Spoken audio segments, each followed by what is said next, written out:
دنیا کا سب سے بڑا رزق شادی ہے۔ خوش قسمتی سے اچھا لائف پارٹنر مل جائے تو ٹھیک، ورنہ قبر کی دیواروں تک انسان کمپرومائز ہی کرتا رہتا ہے۔ غلطی زندگی کا بہت بڑا سبق ہوتا ہے اور سبق انسان کو اندر سے بڑا کرتا ہے۔ صبح کی حقیقت خوشی اس شخص کو نصیب ہوتی ہے جو صبح کا استقبال نماز، تلاوت اور ذکر سے کرتا ہے۔ سب سے برا وقت وہ ہے جب تمہارے غصے کے خوف سے تمہارے ماں باپ اپنی ضرورت اور نصیحت بیان کرنا چھوڑ دیں۔ دیواروں کے پاس کان ہو یا نہ ہو، لیکن فرشتوں کے پاس قلم ضرور ہے۔ بڑے سکون سے زندہ ہیں نامکمل لوگ، کسی کی آنکھ نہیں ہے، کسی کے کان نہیں ہیں۔ انسان کو زندگی میں ایسی ٹھوکر بھی لگتی ہے جو گرانے کے بجائے اٹھا دیتی ہے۔ بات کر لینے سے بہت سی غلط فہمیاں ختم ہو جاتی ہیں، لیکن بات دل میں رکھنے سے نفرتیں جنم لیتی ہیں اور اچھے دوست دور ہو جاتے ہیں۔ باشعور شخص کی پہلی اور آخری نشانی یہ ہے کہ اس میں برداشت اور ٹھہراؤ ہوتا ہے۔ عزت نفس پر سمجھوتا کرنے والے صرف بیکاری بن کر رہ جاتے ہیں، اور بیکاری کو خیرات تو ملتی ہے، محبت نہیں۔ خدا اگر مانگنے پر دیتا ہے تو غرور کرنے پر چھین بھی لیتا۔ کسی نے ایک درویش سے پوچھا، دنیا میں سب دکھی کیوں ہیں؟ درویش نے ہنس کر جواب دیا، خوشیاں سب کے پاس ہیں، بس ایک خوشی دوسرے کا درد بن جاتی ہے۔ رشتے پھولوں کی طرح ہوتے ہیں، اگر توجہ نہ دی جائے تو مرجھا جاتے ہیں۔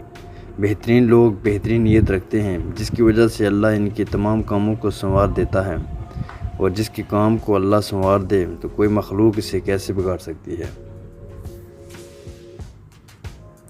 کبھی کبھی انسان ایک نامعلوم سی کیفیت کا شکار ہو جاتا ہے، سمجھ نہیں پاتا کہ وہ کس چیز سے ناخوش ہے، اپنی زندگی سے، حالات سے، لوگوں سے، یا پھر اپنے آپ سے۔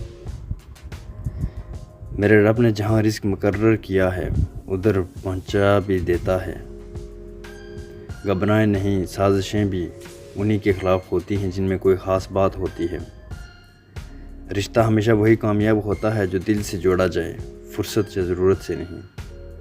جو انسان جتنا خاموش رہتا ہے وہ اپنی عزت کو اتنا محفوظ رکھتا ہے۔ جو ہوش میں ہو وہ کبھی تکبر نہیں کرتا۔ سچ موجود ہوتا ہے، جھوٹ ایمرجنسی میں ایجاد کرنا پڑتا ہے۔ 25 سال کی عمر تک ہمیں کوئی پرواہ نہیں ہوتی کہ لوگ کیا سوچیں گے۔ 50 سال کی عمر تک اسی ڈر میں جیتے ہیں کہ لوگ کیا سوچیں گے، اور 50 سالوں کے بعد پتہ چلتا ہے کہ ہمارے بارے میں تو کوئی سوچ ہی نہیں رہا تھا۔ معیار یہ نہیں کہ آپ کو کتنے لوگ پسند کرتے ہیں، معیار یہ ہے کہ آپ کو کس طرح کے لوگ پسند کرتے ہیں۔ برا وقت شاید برا وقت اتنا درد نہیں دیتا جتنا برے وقت میں ساتھ چھوڑنے والے درد دیتے ہیں۔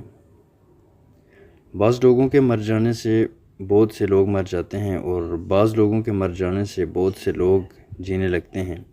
یہ اپنے اپنے کردار کا نتیجہ ہے۔ سکون کا آسان اور آخری نسخہ یہ ہے کہ سکون حاصل کرنا چھوڑ دو، سکون دینے کا فکر کرو تو تم کتنی دنیا کو سکون دے رہے ہو۔ جو شخص سکون دینا شروع کر دیتا ہے اس کو سکون خود بخود ملنے لگ جاتا ہے۔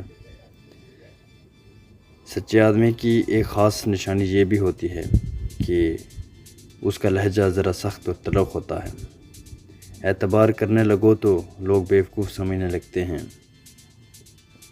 جب دعائیں قبول ہوتی نظر نہ آئیں تو سمجھ جاؤ اللہ تم سے رابطہ رکھنا چاہتا ہے، تو بس پھر اس پر بھروسہ رکھو اور اس کے کن کا انتظار کرو۔ دکھ بھی ختم ہو جائے گا، یہ وقت بھی گزر جائے گا۔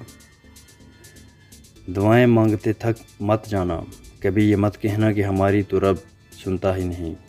ارے ایک وہی تو ہے جو سنتا ہے، یقین سے مانگو، دیکھنا ان قریب کن کو کہہ دیا جائے گا۔ بدلے سے نہیں سہ جانے والوں سے ڈرو، برے نہیں تھے پر ثابت نہیں کر پائے۔ تاحال ہمیں جو بھی وفادار ملا، افسوس خط سے بڑھ کر اداکار ملا۔ زندگی اندازوں یا وہموں پر نہیں بلکہ رب پر یقین کرتے ہوئے گزاریں، یقیناً آپ کو زندگی آسان و مطمئن لگنے لگی۔